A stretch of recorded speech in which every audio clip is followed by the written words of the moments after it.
Salve Maria, queridos irmãos, uma feliz Páscoa a todos vocês. E hoje, nesta segunda-feira da oitava de Páscoa, nós vamos meditar o Evangelho de São Mateus, capítulo 28, versículos do 8 ao 15.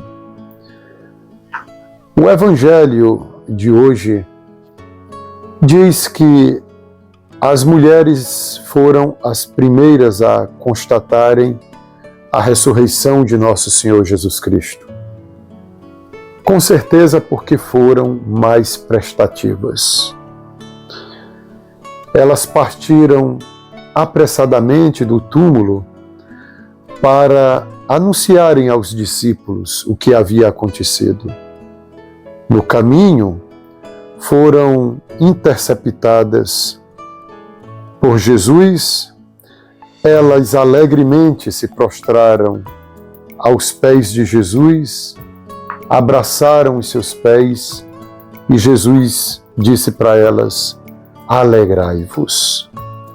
Essa é a saudação do Cristo ressuscitado no dia de Páscoa. Alegrai-vos.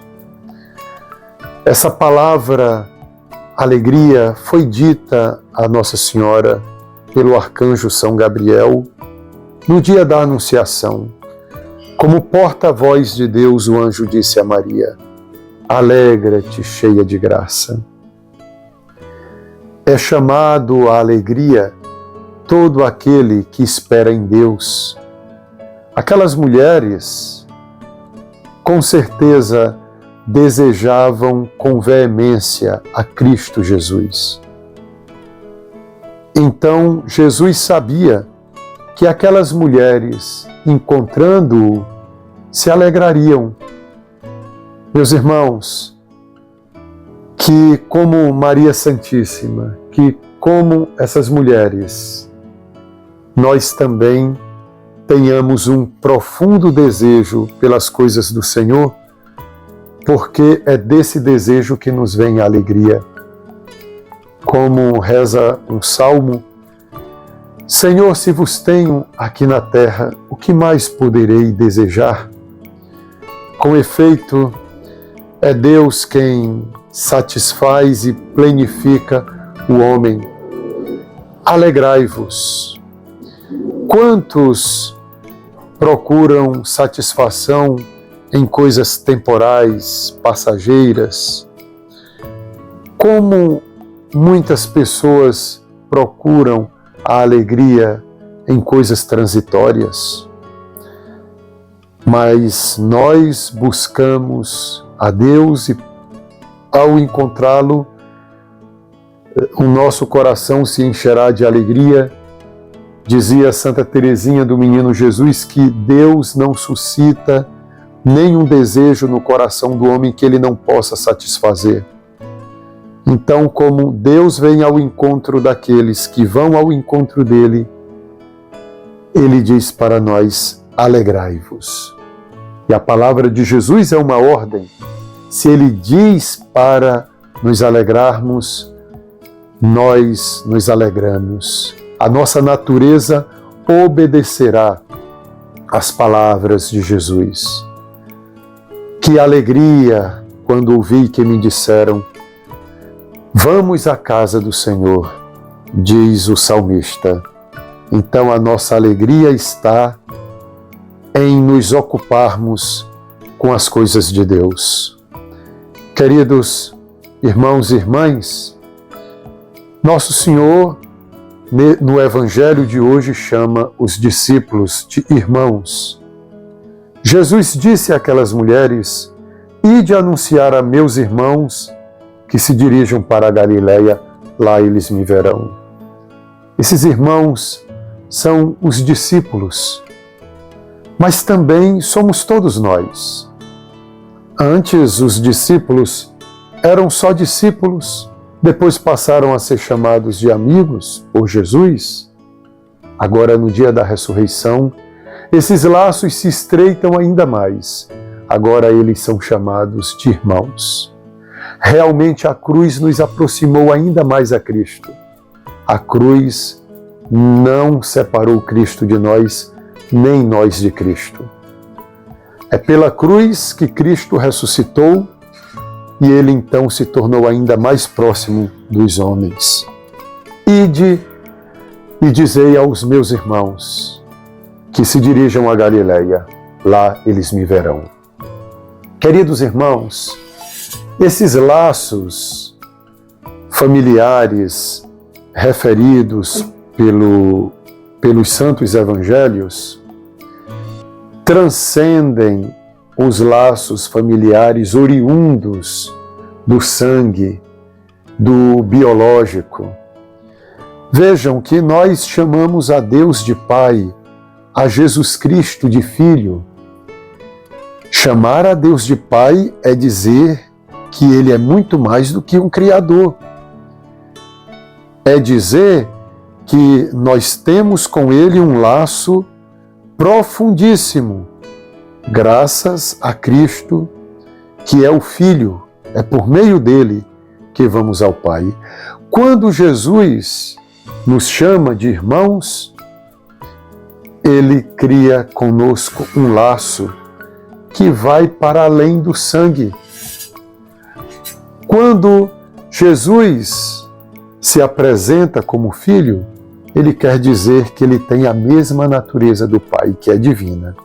E quando, portanto, Ele nos chama de irmãos, Ele quer dizer que nós também participamos, embora de maneira diversa, da natureza divina de Deus. Em outras palavras, participamos da vida de Deus. A vida de Deus em nós e nós em Deus. Que comunhão profunda! Queridos irmãos e irmãs, ouvimos também nesse Evangelho que os guardas, que as autoridades colocaram guardas para vigiarem o túmulo de Jesus, porque as autoridades ouviram uma história de que Jesus voltaria à vida e queriam, então, desmascarar essa farsa. Por isso botaram esses guardas. Esses guardas não viram o momento da ressurreição de Cristo, mas notaram que algo de diferente havia ocorrido, a pedra do túmulo havia sido removida. Então esses guardas correram aos sumos sacerdotes e contaram o que havia ocorrido. Os sumos sacerdotes então se reuniram com os anciãos e deram uma grande soma de dinheiro aos guardas para que espalhassem o boato que os discípulos tinham ido de madrugada e roubaram o corpo do Senhor para passarem ao povo a impressão de que Jesus realmente tinha vivido novamente. E os guardas espalharam esse boato que perdura até os dias de hoje entre os judeus.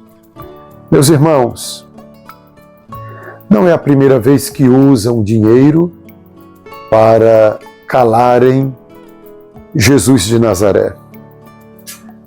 Quando falo calarem Jesus de Nazaré, estou me referindo ao fenômeno Jesus de Nazaré, ao que Jesus tinha provocado na vida das pessoas. Judas Iscariotes pediu uma quantia de dinheiro para entregar Jesus, lhe entregaram uma mixaria, 30 moedas de pratas. Foi assim que conseguiram prender Jesus e condená-lo à morte, mas no intuito de desacreditá-lo, porque quem poderia acreditar no crucificado? Mas o efeito será o contrário. O propósito era desacreditar Cristo, mas o efeito foi contrário. As pessoas acreditarão no crucificado. Então vamos tentar agora, diziam os sumos sacerdotes, numa imaginação, vamos tentar agora espalhar um boato de que, na verdade, o seu corpo foi roubado pelos discípulos, os discípulos que criaram essa ilusão de que Jesus ressuscitou, dessa vez pagaram um dinheiro muito maior, uma quantia muito maior. Enfim, mas o mundo acredita em Cristo ressuscitado. Queridos irmãos e irmãs, nos tempos nos quais nós vivemos, existiram também teólogos que se comportaram dessa maneira dos sumos sacerdotes e anciãos, em tentarem dizer que a ressurreição de Jesus não aconteceu de verdade. Mas, na verdade, foram os discípulos que não deixaram a causa Jesus de Nazaré morrer e ressuscitaram Jesus em suas cabeças, em suas imaginações.